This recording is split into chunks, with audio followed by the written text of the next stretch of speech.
ടൗൺഷിപ്പിലെ വീടിന്റെ വിള്ളലുമായി ബന്ധപ്പെട്ട് അപവാദ പ്രചരണങ്ങൾക്ക് ഒരു പരിധി വേണ്ടേ? അതൊക്കെ ഒരു മര്യാദയോടെ വേണ്ടേ പറയുവാനായിട്ട്? പിരിച്ച കാശ് മുക്കി നക്കിയ പിരിച്ച കാശിന്റെ കണക്കില്ലാത്തൊരു മുന്നണിയെ വെള്ള പൂശുവാൻ വേണ്ടി ശ്രമിക്കുന്ന മാധ്യമങ്ങൾ, ആ മാധ്യമങ്ങൾ ആരൊക്കെയാണ്? ഒന്നാമത് മീഡിയ വൺ, രണ്ടാമത് ഏഷ്യാനെറ്റ്, മൂന്നാമത് റിപ്പോർട്ടർ ചാനലിലെ സ്മൃതി പരുത്തിക്കാട്. ഒരു പ്രത്യേക ഹിഡൻ അജണ്ട ഉണ്ടാക്കി മാധ്യമ സൃഷ്ടി നേടുവാൻ വേണ്ടിയും ഒരു മുന്നണി പിരിച്ച് ശവം തൂക്കികളെന്ന് ഈ കേരള സമൂഹം മുഴുവൻ പഴിചാർത്തിയ യൂത്തന്മാരൂടെ വന്ന് സന്ദർശിക്കുകയാണ്. സന്ദർശിച്ചിട്ട് എന്താണ് പറയുന്നത്? ഒരു പെൻസിലിന്റെ വര, ആ വര കഴിഞ്ഞിട്ട് കണ്ടിട്ട് എന്താണ് പറയുന്നത്? വീടിൽ മുഴുവൻ വിള്ളലാണ്. എന്നിട്ട് നിന്നങ്ങ് പ്രസംഗിക്കുകയാണ്.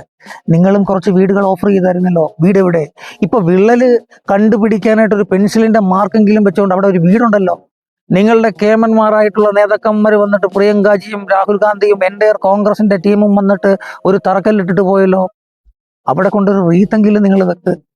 പാവപ്പെട്ട ആളുകളെ പറഞ്ഞ് പറ്റിച്ചൊരു ആപ്പുണ്ടാക്കി ആ ആപ്പിൻ്റെ അകത്ത് പണം പിരിച്ചിട്ട് ആ പണത്തിന്റെ കണക്ക് എന്തെന്ന് ചോദിക്കുമ്പോഴത്തേനും കെ.സി. വേണുഗോപാൽ ഒരു കണക്ക് പറയും, സണ്ണി ജോസഫ് വേറൊരു കണക്ക് പറയും, പ്രതിപക്ഷ നേതാവ് വി.ഡി. സതീശൻ വേറൊരു കണക്ക് പറയും, രമേശ് ചെന്നിത്തലയോട് ചോദിക്കുമ്പോൾ എല്ലാം KPCC പറയുമെന്ന് പറയുന്നത്. പിന്നീട് എന്താണ് പറയുന്നത്? വിചിത്രമായിട്ടുള്ളൊരു വാദം കൊണ്ട് വരികയാണ്. ഞങ്ങൾക്ക് KPCCക്ക് ഫണ്ടുണ്ടല്ലോ, ഞങ്ങൾക്ക് AICCക്ക് ഫണ്ടുണ്ടല്ലോ, ആ AICC തരും, KPCC തരും, ഞങ്ങൾ വീട് പൂർത്തിയാക്കുമെന്ന് പറയുന്നത്. പണ്ട് ചായക്കടയിൽ കയറി ചായ കുടിച്ച് ചായക്കടക്കാരനെ പറ്റിച്ചിട്ട് യൂത്ത് കോൺഗ്രസ്സുകാർ അണ്ണം തരുമെന്ന് പറഞ്ഞു പോയതുപോലെയാണോ നിങ്ങളിത് പറയുന്നത്? ആരാണ് ഈ പ്രതിരോധം തീർക്കുന്നത്? ആർക്കു വേണ്ടിയാണ് ഈ പ്രതിരോധം തീർക്കുന്നത്? പിരിച്ച കാശിന്റെ കണക്ക് പറയാൻ നാണമില്ലാതെ കേരള ജനതയ്ക്ക് മുമ്പിൽ നാണം കെട്ട് ഗത്യന്തരമില്ലാതെ നിൽക്കുന്ന ഒരു മുന്നണിക്ക് വേണ്ടിയോ? ഇത്രയും അധമമായിട്ടുള്ള മാധ്യമ പ്രവർത്തനം നടത്തുന്ന ആളുകളായിട്ട് കേരളത്തിലെ മാധ്യമങ്ങൾ മാറിയോ? ഏതെങ്കിലും വാർത്തകൾക്ക് നിജസ്ഥിതി ഉണ്ടെങ്കിൽ കുഴപ്പമില്ല. മന്ത്രി രാജൻ അവിടെ വന്ന കയ്യോടെ ആ വാർത്തയെ പൊളിച്ചില്ലേ? ഈ വാർത്ത കൊണ്ടുവരാൻ ഏറ്റവും കൂടുതൽ വ്യഗ്രത കാണിച്ചത് ആരാണ്? മീഡിയ വണ്ണും ഏഷ്യാനെറ്റുമാണ്. പിന്നീട് ആരാണ് വന്നത്? വയനാട് ദുരന്തത്തെയും വയനാട് ജനതയെയും അടച്ചാക്ഷേപിച്ച് സ്മൃതി പരുത്തിക്കാടും.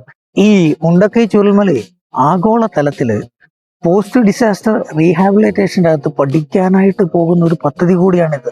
ലോകം ഉറ്റുനോക്കുന്ന ഒരു പദ്ധതിയാണ് ടൗൺഷിപ്പ്. അതിനെ പോലും കേരളത്തിലെ മാധ്യമങ്ങൾ അംഗീകരിക്കേണ്ട ഈ നിങ്ങളുടെ കൊങ്ങി മൈൻഡ് സെറ്റ് ഒന്ന് മാറ്റി വെച്ചിട്ട് കേൾക്കണേ. വയനാടിന് വേണ്ടി കോൺഗ്രസ് പിരിച്ചത് എത്രയാണ്? 5.34 കോടി രൂപയാണ്. കേരളത്തിലെ ഒരു യുവജന സംഘടന DYFI പിരിച്ചത് എത്രയാണ്? അതും ആക്രി ചലഞ്ചിലൂടെ പിരിച്ചത് എത്രയാണ്? 20 കോടി രൂപ. ആ 20 കോടി രൂപ തന്നെയാണോ വയനാട് ടൗൺഷിപ്പിലെ പൂർത്തിയായ വീടുകളിലെല്ലാം തന്നെയും ഓരോ TV വെച്ച് അവർ സംഭാവന നൽകുകയും ചെയ്തു? ഒരു ഇന്ത്യയിലെ തന്നെയും ഏറ്റവും വലിയൊരു പാർട്ടി എന്ന് അവകാശപ്പെടുന്ന നിങ്ങൾ, അല്ല കേരളത്തിലെ തന്നെ ഒരു പ്രബല പാർട്ടി എന്ന് അവകാശപ്പെടുന്ന നിങ്ങൾ ഫണ്ട് പിരിച്ചാൽ 5,34,00,000 രൂപയെ കിട്ടുകയുള്ളൂ. സാധാരണ കോൺഗ്രസ്സുകാരെയെങ്കിലും വഞ്ചിക്കാതിരുന്നു കൂടെ? നിങ്ങൾ പ്രതിപക്ഷ പാർട്ടികളെ വഞ്ചിച്ചോളൂ, അല്ല നിങ്ങൾ കേരള ജനതയെ വഞ്ചിച്ചോളൂ, നിങ്ങളുടെ സ്വന്തം പ്രവർത്തകരെയെങ്കിലും വഞ്ചിക്കാതിരുന്നു കൂടെ നിങ്ങൾക്ക്? കോൺഗ്രസ്സുകാരെ, നിങ്ങളുടെ ആ കൊങ്ങി മൈൻഡ് സെറ്റ് ഒന്ന് മാറ്റി വെച്ചിട്ട് ഞാൻ ഈ ചോദിക്കുന്ന ചോദ്യത്തിന്റെ ഉദ്ദേശം ഒന്ന് മനസ്സിലാക്കണം. കാരണം തെരഞ്ഞെടുപ്പിന് മുമ്പ് വി.ഡി. സതീശൻ പറഞ്ഞത് എന്താണ്? 1 മാസത്തിനകം ഞങ്ങൾ വീടിന്റെ പണി പൂർത്തീകരിക്കും, ഫണ്ട് സമാഹരിക്കുമെന്ന് പറഞ്ഞു. ഒരു വീടിന്റെയെങ്കിലും പണി പൂർത്തീകരിക്കേണ്ട, ഒന്ന് തറക്കല്ലിട്ടതിന്റെ പുറത്തൊരു കല്ലൂടെ കയറ്റി വെച്ചതായിട്ട് നിങ്ങൾക്കൊന്ന് കാണിക്കാൻ സാധിക്കുമോ? കേരള ജനതയെയും അതേപോലെ തന്നെ വയനാടിനെയും കേരളത്തിലെ നിഷ്പക്ഷരായിട്ട് നിൽക്കുന്ന മുഴുവൻ ജനതയെയും വഞ്ചിക്കുന്ന രീതിയിലുള്ള കാര്യങ്ങൾ കൊണ്ടുവന്നിട്ട് അതിനെയെല്ലാം തടയിടാൻ വേണ്ടി മീഡിയ വൺ എന്ന് പറയുന്ന ഏറ്റവും അധമമായിട്ടുള്ള വാർത്താ മാധ്യമ രംഗത്ത് പ്രവർത്തിക്കുന്ന ഒരു ചാനലിനെ കൂട്ടുപിടിച്ചുകൊണ്ട് വയനാട് ടൗൺഷിപ്പിൽ എന്തൊക്കെയോ വലിയ ഗുരുതരമായിട്ടുള്ള കുഴപ്പങ്ങളുണ്ടെന്ന് ഞങ്ങൾ കണ്ടെത്തിയിരിക്കുന്നു എന്ന് പറഞ്ഞ് അതിന്റെ പുറകെ ആരാണ് വരുന്നത്? ഏഷ്യാനെറ്റാണ് വരുന്നത്. ഏഷ്യാനെറ്റിന്റെ ഉടമസ്ഥതയൊക്കെ നമുക്കറിയാം ആരുടെയാണെന്ന്. അതിന്റെ പുറകെ ആരാണ്? സ്മൃതി പരുത്തിക്കാട്. വയനാടിന്റെ ജനതയെ ഏറ്റവും കൂടുതൽ അപമാനിച്ച ഒരു സ്ത്രീ എന്ന് പോലും പറയാനായിട്ട് യാതൊരു തരത്തിലുള്ള അർഹതയുമില്ലാത്ത ഒരുവൾ, അവരും കൂടിയാണ് ഈ മാധ്യമ സിൻഡിക്കേറ്റ് ഉണ്ടാക്കിക്കൊണ്ട് ഈ ഒരു സംഭവം വെളിയിലേക്ക് വിടുന്നത്. വയനാട് വീടുകൾക്ക് മുഴുവൻ വിള്ളലാണ്, അതേപോലെ തന്നെ എന്തൊക്കെയോ കുഴപ്പങ്ങളുണ്ട് എന്ന് പറയുന്നു. നിങ്ങൾക്ക് നാണമില്ലേ?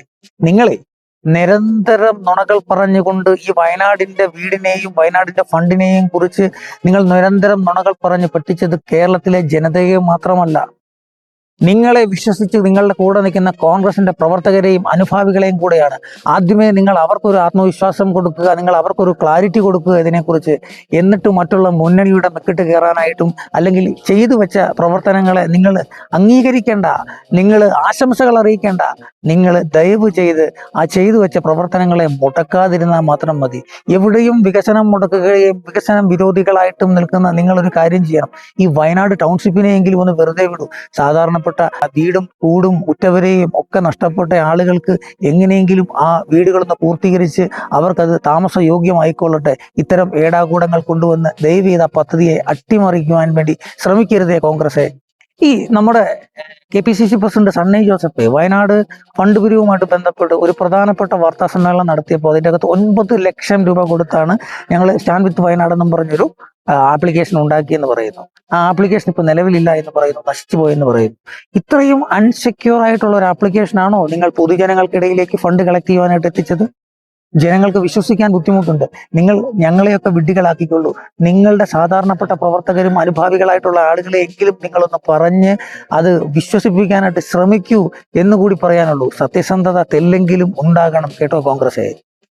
ഒരു നാടിന്റെ ദുരന്തത്തിന്റെ മറവിൽ ഫണ്ട് പിരിച്ചുകൊണ്ട് ആ ഫണ്ട് പുട്ടടിച്ച ശവം തൂക്കികളായിട്ടുള്ള നിങ്ങളെ സംബന്ധിച്ച് കൂലിപ്പണി എന്ന് പറയുന്നത് ഒരു മോശപ്പെട്ട ജോലിയായിരിക്കാം. നിങ്ങളിപ്പോ കളിയാക്കുന്നുണ്ടല്ലോ മന്ത്രി രാജനെ, കൂലിപ്പണി രാജൻ എന്നും പറഞ്ഞിട്ട്. കാരണം തൊഴിലെടുക്കുന്നവനെയും തൊഴിലാളിയെയും ബഹുമാനിക്കാത്ത നിങ്ങൾ ഇതേപോലെ തന്നെയുള്ള ശവം തൂക്കികൾ തന്നെയാണ്. ഒരു നാട് വിറച്ച് വിലങ്കരിച്ച് നിന്നപ്പോൾ ആ നാട്ടിലെ ആളുകൾക്ക് വീട് കൊടുക്കാമെന്നും പറഞ്ഞ് ഫണ്ട് പിരിച്ചിട്ട് ആ ഫണ്ട് നൽകാതെ ആ ഫണ്ട് മുഴുവൻ എടുത്ത് തിരിമറി നടത്തിയിട്ട് ആ തിരിമറി നടത്തിയ ശവം തൂക്കികളാണ് ഇന്നലെ വയനാട് ടൗൺഷിപ്പിൽ വന്നിട്ട് വീടിന്റെ വിള്ളൽ പരിശോധിക്കുന്നത്. ഒരു കാര്യമുണ്ട്, സർക്കാർ അങ്ങനെ ഒരു ടൗൺഷിപ്പ് കൊണ്ടുവരികയും ആ വീട് പണിയുകയും ഇനിയും എന്തെങ്കിലും വിള്ളലുകൾ ഉണ്ടെങ്കിൽ തന്നെയും ആ വിള്ളലുകൾ പരിഹരിക്കുകയും ചെയ്യും. അങ്ങനെ എന്തെങ്കിലും അറ്റകുറ്റപ്പണികൾ ഉണ്ടെങ്കിൽ അത് പരിഹരിക്കുകയും ചെയ്യും. ഈ പേജ് ഫോളോ ചെയ്തിട്ടില്ലാത്തവരുണ്ടെങ്കിൽ തീർച്ചയായിട്ടും ഫോളോ ചെയ്യുക, സപ്പോർട്ട് ചെയ്യുക. എല്ലാവർക്കും ഒരിക്കൽ കൂടി ശുഭദിനം ആശംസിക്കുന്നു.